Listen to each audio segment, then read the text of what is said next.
Well, hello there everyone, my name is Amy, the Opinion Woman, and welcome to Crafty Reads, the series where I craft something and we talk about the last 5 books that I've read. I am currently working on my purple sweater. I've been working on this for a couple of episodes, as you've seen. These are some panels to make it actually fit me properly because the initial sweater is not fitting. So yeah, I've been working on these panels for a bit. I did my first market a few weeks ago, and I've just been crocheting for that, so I haven't really been able to do a lot for my personal project. So this time I'm going to get the opportunity. I'm going to work on my own sweater, yes. And while I do that, we're going to talk about some books, so let's get into it. Well, we're starting off with the dud. So the first one that I read is, I never get this title right, A Faint Cold Fear by Karin. Now this is one of her first 5 books, somewhere around there. It's like she hasn't been writing for very long at this point, and you can really tell because it's really messy. And like, if you read Karin, you know that there's a lot of like gory bits and stuff like that. And like a lot of like traumatic sort of things happen to the characters, but they're more well fleshed out and have like more direction. This really doesn't have a lot of direction. So we're following from 3 different points of view. Jeffrey, who's the head of police, Sarah Linton, who is the ME, what is that called again? Medical examiner. And Lena, who used to be part of the police but is now, after a really traumatic event that happened to her and her sister, working as campus security. And a girl on campus finds a body of a guy that looks like he's jumped off a bridge. So campus security are involved. That means Lena is there. That's why campus security are present during the beginning scene of this, where we're sort of establishing all of our characters. And Sarah gets called to come and examine the body, and she has her sister in the car with her. And while she's at the crime scene, her sister goes off into the forest to try and find somewhere to pee because she's pregnant and she like really badly needs to pee. And she ends up getting stabbed. So it turns into like a double crime scene. So we're dealing with two crimes, and then all of a sudden we're dealing with 3 crimes, and then all of a sudden we're dealing with 4 crimes, and it just starts racking up more and more, and it starts to get really discombobulated. And there's a lot of stuff that she includes in the story that I feel she didn't really wrap up or explain very well, which kind of like makes the book feel very unconvincing and uncompelling. The main character that we're following is Lena, and she's definitely your stereotypical like unreliable alcoholic female narrator, and she starts interacting with this guy called Evan, who is a white supremacist. He's on parole, he's been in jail multiple times, and he starts to like get hold of her because he says that he can help her solve some of these crimes.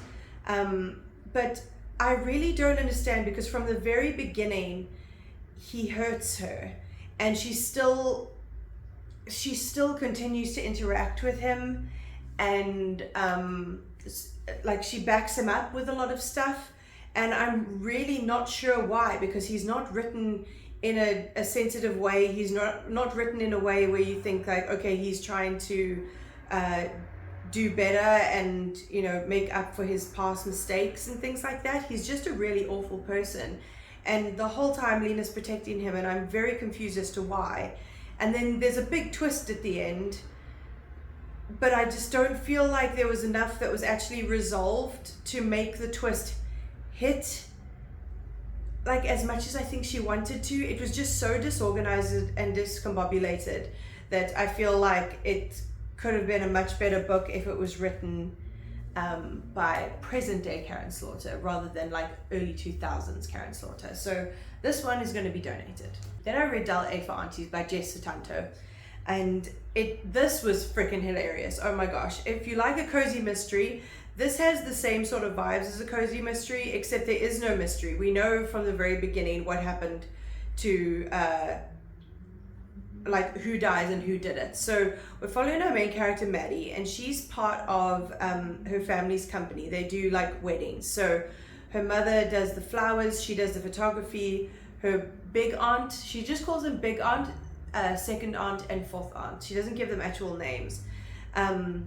Big aunt does the cakes, second aunt does the makeup, and fourth aunt does the entertaining. She does the singing.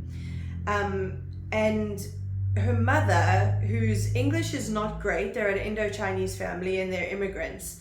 Her mother decides that Maddie needs a boyfriend, so she goes on a dating app pretending to be Maddie. And she ends up forcing her to go on this date. And things go badly on the date. She ends up tasing the guy while they're in the car, and they have a crash and he dies. And instead of like calling the police and telling them exactly what happened, she puts the guy in her boot and drives home to tell her, and to tell her mom. And her mom calls all the aunties, and they start to conspire as to what they're going to do with this body. And then it gets really like My Cousin Vinny, if you've ever watched that movie, where they decide to store the body in a cooler in Big Aunt's bakery kitchen until they can deal with it, because they've got a big wedding that they've got to deal with like the next day, so they don't have time to be getting rid of a body. So they put it in the cooler, and the cooler ends up obviously at the wedding. So then you've got rogue body at a wedding while you're all trying to do your job. They're all trying to do their jobs, but they're also trying to figure out how to get rid of this body and trying to keep it secret. And at the same time, Maddie runs into the love of her life, like the one who got away, who is actually running this resort where this wedding is. And it is really slapstick, it's silly, it's really fun. Like, if you can't take it seriously, it's like really comical and would make a really hilarious movie. So like, I highly recommend it. It was a good old time. Then I read Anxious People by Fredrik Backman, and this also was a good old time. Like, when I had this on my TBR, and like, if you've seen my stuff before, I add things to my TBR after I hear about them, like on BookTube or something like that. And then I try and forget about it completely. And then when I read the back, I was like, why on earth have I put a hostage situation book on my TBR? Because that is not the type of thing that I usually go for. But as soon as I started reading, I understood why. So Fredrik Backman has such a dry sense of humor, and it just comes through in this book so beautifully. Our main character is a bank robber, and they want to go rob a bank to get 6,500 krona so that they can keep in contact with their children, because they're going to lose their housing, and if they lose their housing, they lose contact with their kids in this really messy divorce.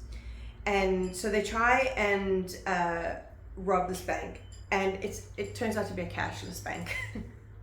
So they run out of the bank thinking that's like, oh my God, they're going to sound the alarm, I'm going to get arrested.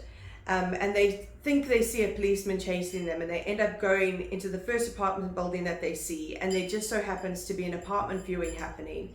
And they run to the apartment viewing with this gun that they think is fake, which is not actually fake, even though everyone in the story thinks it's fake until it goes off randomly. And they accidentally take the entire apartment viewing hostage. Then we start getting accounts. So we start getting perspectives from the police, who are a really comical father and son pair. We start to see their points of view. We start to see the points of view of all of the people involved, the people who are actually getting held hostage. There's like there's a pair of couples in there. There's an old woman. There's a man with a rabbit head on, which for reasons that I won't explain. And they all have their own quirks and like complexities within their relationship, and they get like a real sense of camaraderie between them. Oh yes, there's also like a very rich woman who works in a bank, who no one understands why she's there, because like the apartment is like not good enough for her in their opinion. But yeah, we get taken down a very humorous but very heartfelt story that follows all of these different people that are being held hostage, and and it comes to be resolved in a really great way. I won't explain too much about it, but if you enjoy Fredrik Backman's writing, if you enjoy Swedish translated fiction, this book is absolutely excellent and will have you giggling. Then I read An Elderly Lady is Up to No Good by Helene Tursten. This is also another Swedish translated book. Can you tell I really enjoy the Swedish way of writing? But this is a series of short stories that are all following the same old lady called Maud. And Maud is in her 80s and she is a serial killer, basically. You don't know this from the outset. She just happens to very casually murder someone in the first story, and then you're like, oh, so this is what happened. This is why she's up to no good. It was very interesting. So she very much pretends to be like a doddery old lady whose memory's not so good, whose hearing is not so good, so that she doesn't seem like she could be enough of a threat to be blamed for the murders that keep happening around her. She'll put on a voice to make herself sound like old and like she doesn't know what's going on, but she's like got all her faculties. She knows exactly what is cracking. And she's absolutely conning everyone around her. So each story, I think there are about 5 stories, I can't remember exactly, follow her murdering different people for different reasons and getting away with it and going on fancy holidays because she can. And it's really funny. And there is another one in the series, and I am definitely going to pick that up because this was a good old time. And then lastly, my 100th book, and a very unusual one, On a Butterfly's Wing by Astrid Vargas. This is a book that almost feels like it's written in verse, but it's not actually. It's very sparse in its writing, as you can see. There's only a small piece of writing on each page. And then it's got these beautiful artworks that are a combination of paintings and photographs that look how beautiful. And there's some like mandala style illustrations done in this book. Let me find another one like this. See, so beautiful. So it's sort of a memoir, sort of the story of this butterfly, and about the end of the author, her Amachi, which is her grandmother, end of her life. So at the beginning of the story, the author is taking some butterflies that are in the pupa stage to Malaga, where her Amachi is, where her grandmother is, and she's going to mature these butterflies and then set them off in like a ceremonial like farewell to her grandmother kind of thing. And one butterfly she picks up, it's like just come out of its pupa stage, and she puts it on her finger and she brings it to her Amachi, and it ends up falling in the soup and damages its wing. But they pull it out and they rescue it, and the rest, most of the story is told from this butterfly's point of view. It's like this butterfly has been narrating how its life came to be, and how it injured itself, and how now it has to trust the human finger, and it flies with the aid of a human finger because it can't fly anymore. And the author even takes it back to her home in Amsterdam with her. She stows it in her suitcase. So she keeps this damaged butterfly, even though they only last a few weeks. Like they could have left the butterfly to die, but they decided that no, they were going to preserve its life and give her the opportunity to mate and lay her eggs and have like a complete and fulfilling life, which I think really balances out like the memory of her grandmother and the extent that she lived her life.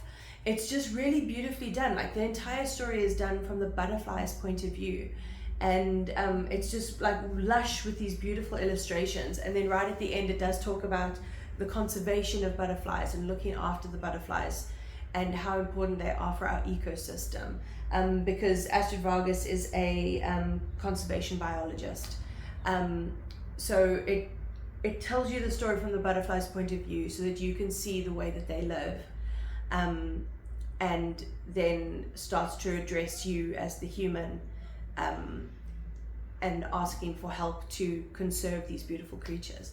And it was really excellently done, and I found the illustrations absolutely breathtaking. So this was a great book to be my 100th. And that is all. I actually think this is going to be my last video of the year. So thank you for coming with me. I've had a huge influx in followers recently, so I very much appreciate that. It's very much to do with the fact that I had a short about me dealing with mole rats. Got a lot of views, so that's like a really unusual, weird way of acquiring followers. But welcome to anybody that's new. Thank you for being with me for this whole year. I will be posting every week next year, just like normal. If you want to see my crochet business, it is all linked down below, along with my social media, TikTok and Instagram, and my Kofi link, which is a one-time tip jar if you ever want to support my channel. But other than that, like, comment, subscribe, all of that fun stuff, and I'll check you in 2025.